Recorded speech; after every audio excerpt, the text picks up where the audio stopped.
It was a lot of sacrifices, a lot of living with tenants, a lot of living with other people. We were on the third floor of an apartment, so we were going up and down stairs constantly, but it was absolutely worth it in the long run. We didn't know what house hacking was. We didn't even know what we were really doing, so we just kind of were figuring it out every single day, I guess.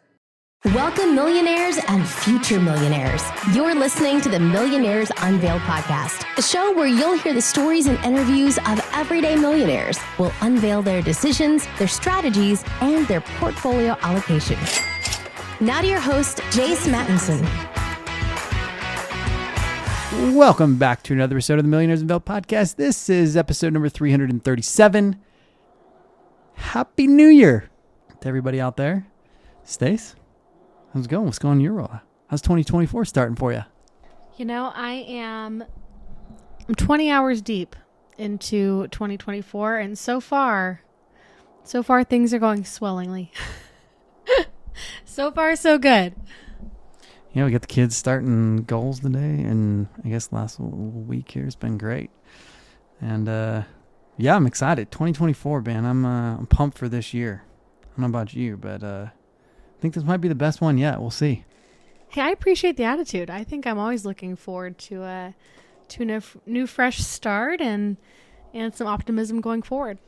All right, don't have a lot of housekeeping today, but if you'd like to be on the show, send us an email, millionairesunveiled@gmail.com. We'd love to get you rocking and rolling. We've got a few people requested different professions. I just realized I don't think we've had a chiropractor on ever.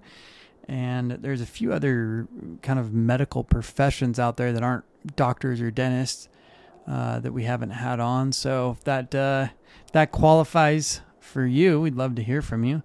And then, I was going through the Rolodex of all these different professions and a few of the emails and trying to catch up on stuff the last couple weeks here from different listener inquiries and whatnot. And that one came up a couple times. So also, please leave us a rating and review.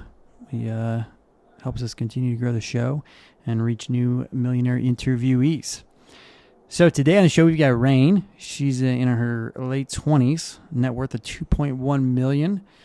Got a bunch in real estate. Started house hacking before she and her now husband even knew what house hacking was. And then the rest, in a significant chunk, I should say, split across various asset classes, including some cash. She keeps a little bit more on cash than I think most of our guests do. So, going to be a great episode with her. I'm really excited. It's probably one of the youngest millionaire interviewees that we've had on the show ever. In fact, we've only had a few, I think, that have been in their 20s previously. So, super excited to have her on the show today. I think you guys will really enjoy it and learn a lot from her journey. So without any further delay, let's get right in the episode with Rayne. Rayne, do you want to just give us a little about your background and what you're up to now? Yeah, my husband and I started house hacking in 2013 without knowing what house hacking was. And we acquired 3 properties in that time, really good times to buy in 2013, 2014, and 2017. And now we're kind of we have good jobs. We are now living off of the income from the rental apartments, pay for our mortgage, and everything else is just on top of that, I guess, at this point. So no intentions of retiring early, really, but just hoping to continue to grow wealth. Awesome. And what is your net worth today? 2.1 million. Wow. Congrats. So let's dive into the breakup of the 2.1. Sure.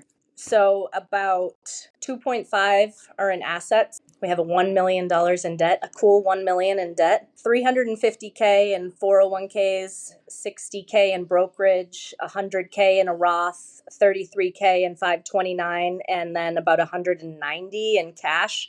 But that's allocated towards purchasing our next property at this point. Okay, hold on real quick. I just doing my quick mental math. So you said 2.5 million in assets? Yes. And is that real estate assets? That's real estate. Yes. Yep. Okay, so 2.5 in real estate with $1 million in debt. So you got 1.5 in equity in your real estate total. Yes. Yep. And then on top of that is what you just Exactly. described. Okay, Yep. Gotcha. So the 1.5 in real estate, is that single family homes, multifamily? We have What is that? two families, 1 3-family, and then our single family. Okay, so what? 8 units total? 7 units. 7 units Seven total? units, and Okay, then our single awesome. family. Yep. Okay, and are all of these pretty close to where you live? They are all within, they're three different zip codes, but they are all within 5 miles of each other. So a very small little circle. Okay, and did you do the typical move in, FHA, 3%, 5% down with each one, live in it for a couple years, move to the next type thing, and move up? First, we did the 3%, the FHA 3% down. We lived in the tiny little apartment up on top, so it was like 600 square feet, and then we rented out the bottom for the full cost of the mortgage. So everything was just, expenses, and we lived there for probably 2 years. And from there, we had enough money to save for a down payment for 20% for our next house, which was a conventional mortgage. And then few years later, we did the exact same thing. We actually got a private mortgage on the third. So that was really great. We were able to pay the old owners monthly, and we had a balloon payment after anywhere between 3 and 5 years. We had to pay off the cost of the loan. It just so happened that it timed up also with COVID. So after 3 years, we paid off that house, took a balloon, paid off the balloon payment, got a new mortgage, and then we have a mortgage for that one as well that we're paying conventional loan. But we had to do the 20% Interesting. So you've down for been everything except for the first. okay, and you've been moving every couple years? Yes, until March of last year was the first time we bought like our single family home, and we are not moving from that. So it was a fun little adventure for what, 6 years? It was 7 years? 10, close to 10. It was a lot of sacrifices, a lot of living with tenants, a lot of living with other people. We were on the third floor of an apartment, so we were going up and down stairs constantly, but it was absolutely worth it in the long run. We didn't know what house hacking was. We didn't even know what we were really doing, so we just kind of were figuring it out every single day, I guess. Yeah, the overnight success over a decade, right? Definitely not overnight, yes. It took a long time. Yeah. So as you've gone on this journey, I mean, I'm thinking through this a little bit. I mean, 8 years, 10 years of sacrifice. At this point, you said that the cash flow from these is essentially paying for most of your life, your lifestyle at this point. Yep. We basically we cash flow about close to 5,000 a month, and our mortgage is 3,400, and then we put an extra $600 a month, so we're paying a little over 4,000 for the mortgage, which is all from the rental properties. And then we have our jobs. We work as well. Interesting. So is the plan to continue to buy more rental properties at this point then? Probably. I mean, honestly, I'd prefer to buy like a vacation home and, well, it's as well rent that out. But yes, I think probably one more, but we haven't in a while either. So we have that money ready, and it's the housing costs are just really expensive right now, and so are interest rates. So we haven't found anything that's worthwhile, but if we found something, we would potentially talk about it and jump on it. Yeah, for sure. Do you continue investing in your retirement accounts and in the market? Yeah, I max out my 401k, and my husband maxes out his IRA, and then we contribute towards our kids' 529s, $700 a month per kid. And then I have what I call fun money. So I put $250 a paycheck into just a brokerage account. So I'm just investing in like VOO or VTI. So I buy like one share every 2 weeks on top of the retirement investments. Interesting. And is that plan going to continue with the retirement accounts going forward? Oh yeah, as much as I can really try to put in. Now that we kind of have a good amount of money set aside for a down payment at this point, depending upon what we buy. But yeah, anything else now is just going to go towards a brokerage account. We didn't really contribute towards a brokerage prior to recently. It was always just trying to save as much cash as we could so that we could purchase another property. So now it's a little bit different in putting the money towards investments versus real estate. Interesting. So as you go on this journey, I mean, you said you're not interested in necessarily retiring early. You're still pretty young. And for our listeners, 'cause some people want to know ages, we're talking about the age of the 30s, correct? So you started this in your 20s? Yes, I'm 27. So we started it when I was probably 25, 26, 27. Yep, around there. Okay. I mean, is there a target net worth? Is there a time period where you would kind of relax and not contribute quite as much to the retirement accounts and spend more, or is that just not in your DNA? Well, we spend plenty. We spend a lot. I always give my husband a hard time for spending so much. But no, I think I feel personally like unless we sold all of our houses, we could never just not live the way that we're living. And right now, I think for us and our kids and our life, it's just most important to have, experiences be our number one priority. So still contributing to the retirements accounts as much as possible, but I don't really have a number. I mean, it would have to be over 5 million probably for me to consider, and that's probably not assets because like I said, I can't just live off of our properties. We can live baseline like our house, but nothing else past that. Wow. Well, you have really come such a far way. And I love that you jumped into this without knowing of house hacking and just kind of fell into this lifestyle of saving. How can we cash flow? So I'd love to back up a little bit. How did your financial journey start? What instigated this? Did you grow up knowing about this, or did you and your husband kind of fall into this together? Tell us more about how you got started. So, my dad taught me in 2008 when the market crashed about investing. So, him and I would have that was kind of what we had in common. We would talk about which stocks we were going to purchase and what we were going to do with the stocks, how long we were going to hold on to them. So I've always been like money conscious, I would say, since 2008. And then when I met my husband, well, now husband, at the time we were just dating, and his siblings owned a property management company and somehow suggested when we were looking at houses, you guys should check out a 2-family. And like I said, we didn't even know what it was. And we just decided to buy it, move in, rent out the bottom, and the rest is kind of history. We just kept learning, and initially we were doing all the work ourselves, so it was a lot of sweat equity, a lot of honestly a lot of fun too, because we were like hanging out at night before kids, like eating pizza, painting the walls, tearing up the carpets. Like it was a lot of work and a lot of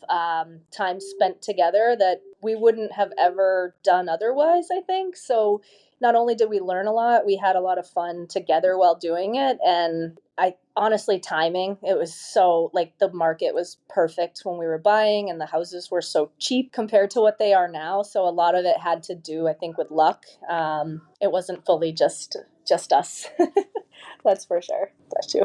That's great. And what does that look like now? So it sounds like you were managing properties yourself, but it sounds like maybe you're not doing that anymore. So we're still managing them ourselves, but we don't do any of the work ourselves at this point. We got to a point where we finally got comfortable enough that we had the cash, and we decided our time is money. Time is worth way more than us, going over there and doing the work ourselves. And I would like count it out initially. I'd be like, okay, you make this much an hour, I make this much an hour. And if we're paying somebody to do this, it was like, it had to make sense. And now that it does make sense, we have people, like having the family members in property management.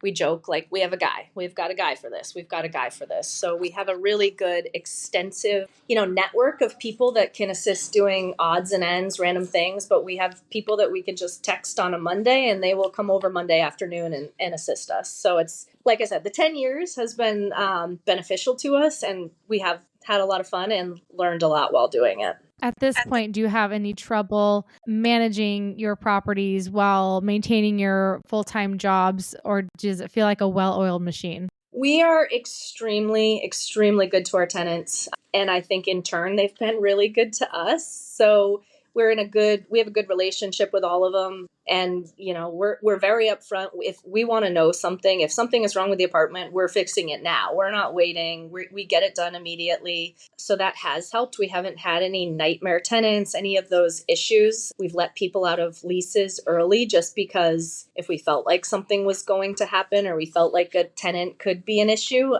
we tried to just get out of that situation as quickly as possible. But it's so far so good. What type of properties have you invested in so far? What were you looking for in those investment properties? So initially we were just looking for 2 families. I think the goal potentially could be to sell the properties, all 3 of them, the rentals, and buy something larger so that we have everything kind of under one roof would be ideal versus having to go to this property or this property or this property. So that's probably what we'd like to do. Sorry, I forget the beginning of that question. I went on a tangent on a different direction. No, you're What type? good. I was asking really what you were looking for in your rental properties in terms of different grades of properties. Are you looking for good schools, or were you just looking for a place that you felt comfortable living in yourself? Yes, that's exactly it. Where we're comfortable living ourselves, because we did live in every single one of the properties. Something that needed work, but not like structural, nothing structural. We've redone pretty much everything in these apartments at this point, like every single water heater, hot water tank, some roofs, some driveways.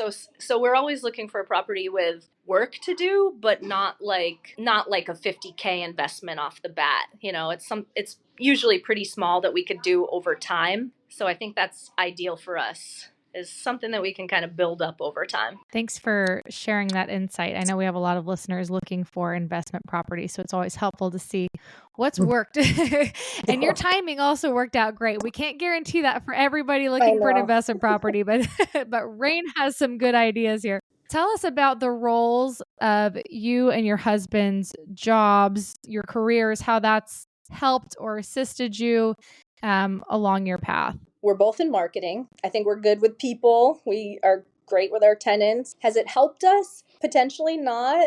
We put our apartments occasionally on like social media for friends to see primarily, but we go about it in the normal, avenues that I think other people would. We use like Zillow, and our jobs are very flexible. That is one thing I will say.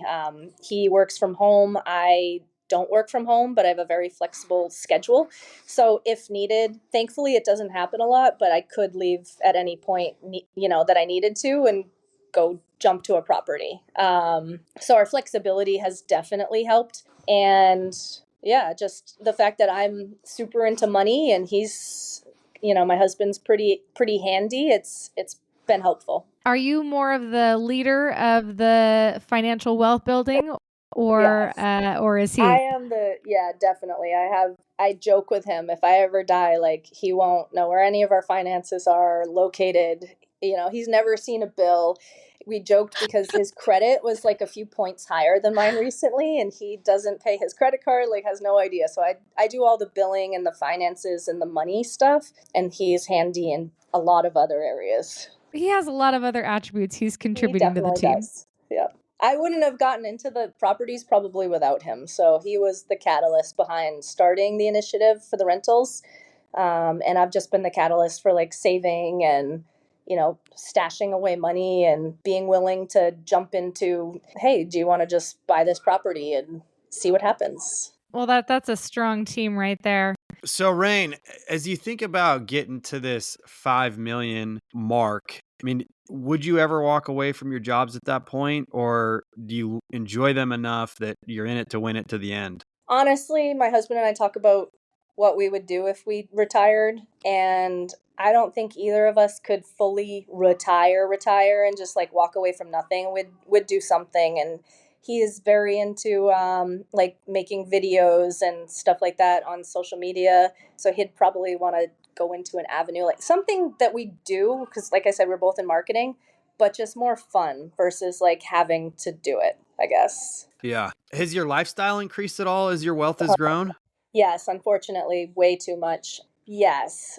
Like prior to even a year and a half ago, I think we were spending between 8 and 9,000 a month, and now we're spending about 13,500 a month, just our expenses.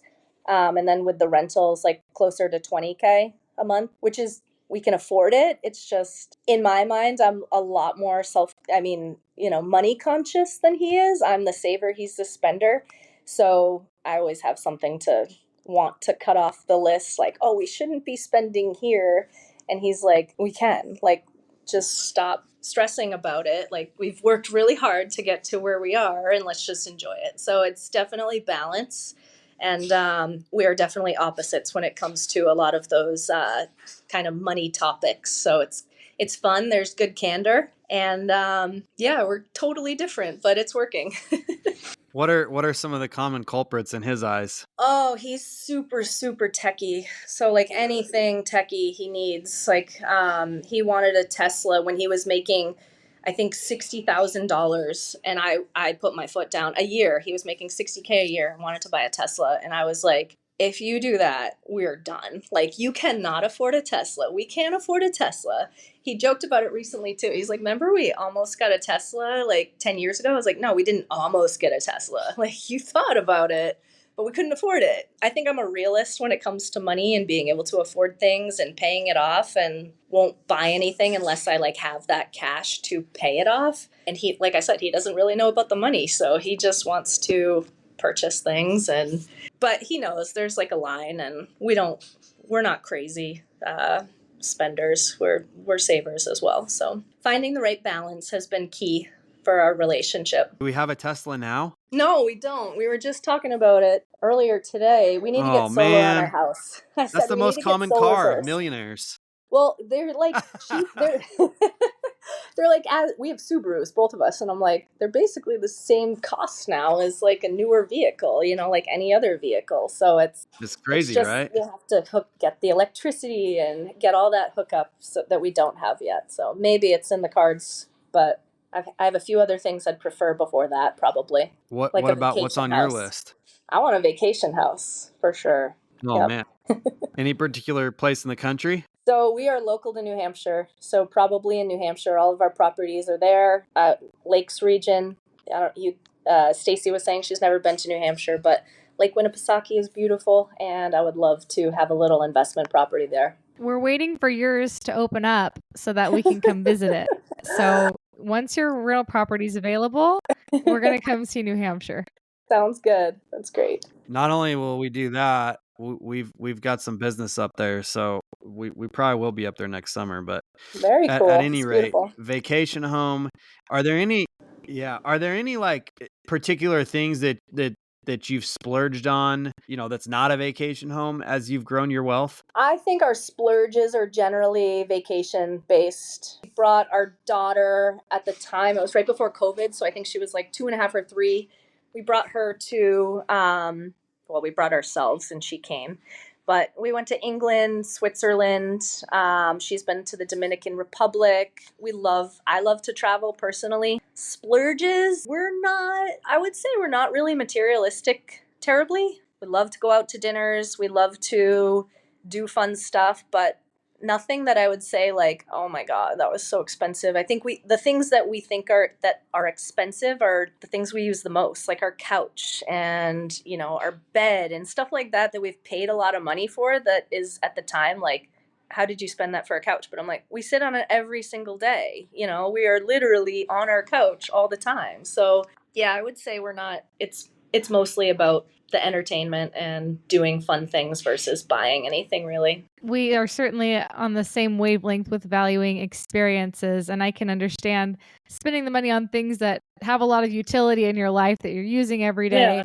I look at this couch every single day. I sit on this couch every day. I want a good one. Exactly. At this point, what motivates you to continue living a financially conscious life? I mean, I love the lifestyle that I'm living right now. It took a long time to get here, but there isn't, I mean, obviously there's things I can't afford, but we don't really ever bat an eye if we're going to buy something, if we want to go on vacation, if we want to do like X, Y, or Z. There's nothing that we're like, we really should wait until next year. So I think that's like the best thing for us. And like, I'm very money conscious, so I'll just continue to be me and continue to save while spending. But yeah, that's probably it. No, that's good. You are happy with the decisions that you've made so that you can live a more comfortable life. Yeah, my kids too. I want them I to know have that what I your have. dad, yeah, for sure. How do you plan on teaching your kids about finances? I know your dad played some of a role in your journey as well. So my daughter's 6 right now, and she has a little debit card that we, give her money for. Well, the tooth fairy gives her money sometimes on the debit card, and she gets money for chores on the debit card. So we try to teach her like the value of $1. So we bring her to the store and show her, what she can kind of afford. And then we tell her when she has bought something, how much she has left and what that could buy her. So she's still only 6 years old, but I mean, I want to be able to afford college for them. I want to be able to provide everything that, I kind of had, growing up. I want to provide that to my kids probably and more. My little guy's too small. He has no idea yet. For sure. He's not contributing at all at this point, but No, he's got it not at coming. all. Yeah. Does your daughter have chores she has to do that don't earn her money? Do you have a line between things that I expect you to do because you're part of this family and things that you get paid for? Yes. So the things that she gets paid for are like taking out the trash in the bathrooms, tidying up. She's kind of responsible for tidying up her areas without getting paid. But on her list, she also has like putting away dishes and things that are kind of like smaller. Yeah, that's her. It's right here. But yeah, we do Oh, she's paid and darling. unpaid chores for sure. Thanks for sharing. I'm always looking for new tidbits because I'm in the thick of it as well because our oldest Hmm. is 5.5. I'm like, oh, where is the line between do this because I asked you to Yeah. and do this because I'm trying to teach you about money? Because sometimes I don't want to teach two lessons at once. Yes. I just want something to stick and make it worthwhile. Definitely. Well, when she gets older, I'll be able to give you some more tips as she gets older. Still learning myself. Well, let's wrap up with some rapid fire questions. What's the most expensive pair of shoes that you purchased? Oh God, so cheap. Not over $150. Like not maybe 120. Not Okay. What material. about the most expensive meal out? Ooh, solo? Probably like not even terribly much. Maybe like 300 something for him and I. Okay. Where'd you go? Do you remember? No, we went to a place in Chicago recently that was very expensive. It was like the 60 something floor in downtown Chicago. That was quite pricey. That was like 500, but there were a few more of us and we paid for everybody. But no, we like to go out to dinners, but usually not like extravagant, I would say. Nothing is Okay. crazy expensive in New Hampshire. What about the most expensive trip or experience that you paid for? By the day, I would say probably Iceland. We went to Iceland and somehow we're only there for 3 days, and that was probably like $7,000, $8,000 for the trip. Yeah, Iceland will get you. The food was just so Surprisingly expensive. more Everything was expensive. just so expensive. Yeah, it's so And we like did remote. crazy stuff, but we were like, man, it's just yeah, it was just costly there. Yeah, no, I understand. It's a fun spot though. Is there any particular bucket list experience that you're looking forward to? Oh God, yeah. We always talk about what we're going to be doing on our bucket list. We're planning our 40 his 40th birthday and our 10-year anniversary for May next year, and we're talking about well, this morning we were talking about Copenhagen and Morocco, but that could change very well between now and when we actually book it. I'm very I guess spontaneous, and I used to say to him yes or no, and he'd be like, what are you talking about? And if he said yes, I'd like book us a vacation somewhere. So I just want to go everywhere in the world. I want our kids to come with us and experience as much as we can around the world and see how people live everywhere. We're not like all inclusive people. We like to take multi-stop trips, drive around, see everything, like really kind of immerse ourselves a little bit more. So anytime that we can get away and go somewhere new is definitely something that I look forward to. There pretty much isn't a place in the world that wouldn't be on a list that I want to go see. Awesome. It sounds like you probably need to move from yes or no to A, B, C, or D, or E, all the above. Eventually, eat all the above. That'd be great. Yeah. Okay. What is a habit or what's a key lesson that you learned from childhood? I would say like my biggest trick, I taught myself to open up another so my paycheck goes to 5 separate accounts, which is a little crazy, but I think everybody should have their paycheck going to at least two, one checking and one savings. So if it goes to your savings, you don't touch it. It's just like set aside for something. We use Ally, so I can't touch it that day. So I like having that like trick in my mind. I always tell myself like, oh, you don't have any money right now in my checking account. So that's helped me save, I guess, like trick myself into saving. And then not buying anything that you can't afford, living below your means. We always live below our means. There's not been a time that I've felt like, how are we going to do this? We don't buy anything that we couldn't afford right then and there. We don't have debt besides from $1 million, but that's all house debt. So, yeah, just buy what you can afford and live below your means is honestly just not a trick, but it's like it works. Is there anything that makes you lose sleep at night? Financially, Yeah. I mean, I think in the course of since I've been alive in the world, like a lot of people are scared to invest or scared to put their money in the stock market because they don't know. I think putting money into individual stocks is scary. So I like to diversify. I like to get index funds or mutual funds or dividend funds.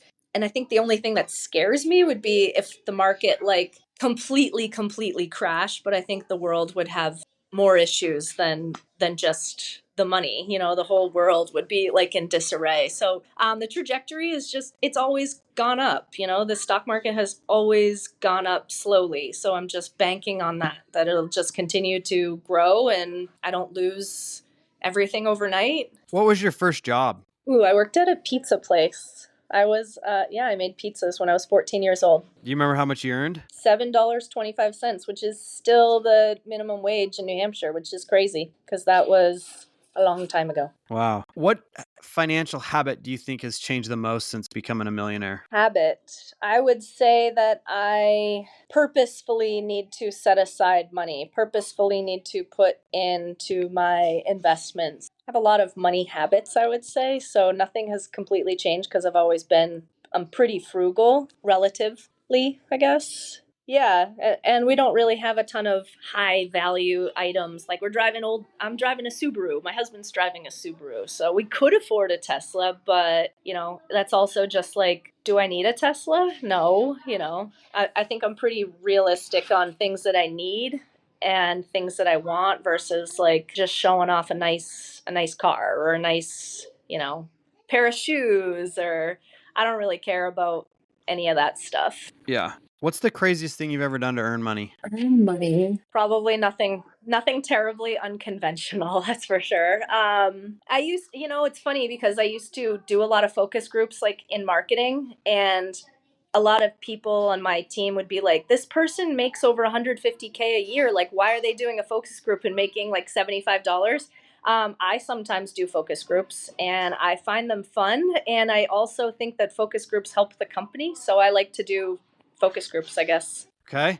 What's the most fun that you've had with money? Honestly, we have a beautiful home right now. We have a beautiful pool. So the most fun thing is just having people over, entertaining, and just living in the house that, was probably 10 years ago. That would have been like a dream. I did not expect to be where we are right now. And just having a place that we can be proud of and excited to have people over and entertain is like the ultimate goal. We have a lot of family that comes over, friends that come over, and that's where we like to be. We don't leave our house a lot. We joke we hang out at our house all the time because it is kind of like an oasis and it's exactly what we wanted.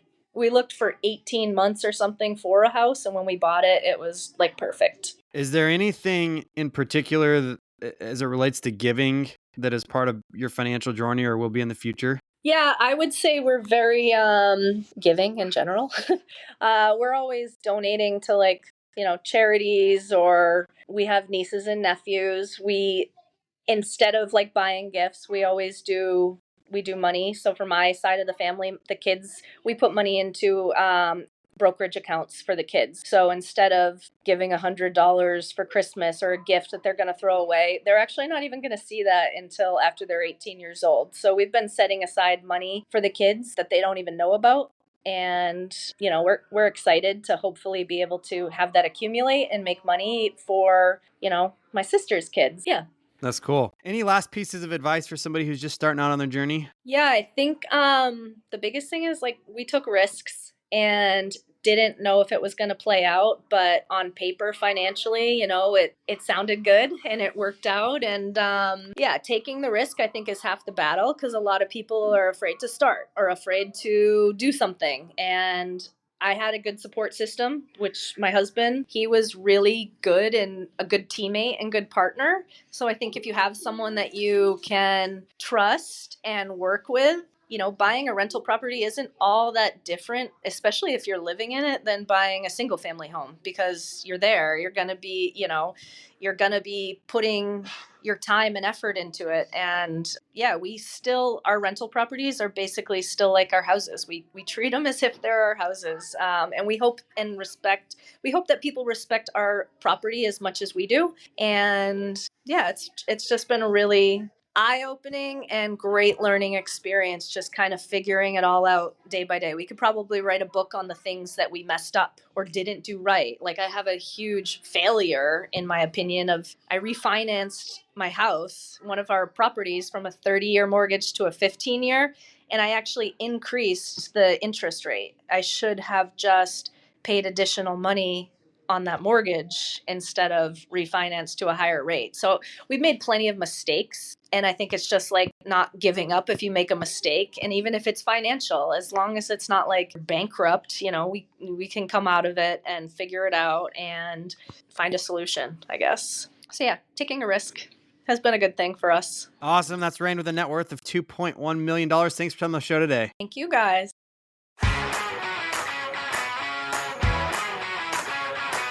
Thanks for listening to the Millionaires Unveiled podcast with Jace Mattinson. For more stories, investment opportunities, and information, check out our website, millionairesunveiled.com. See you next time when you'll hear from another everyday millionaire.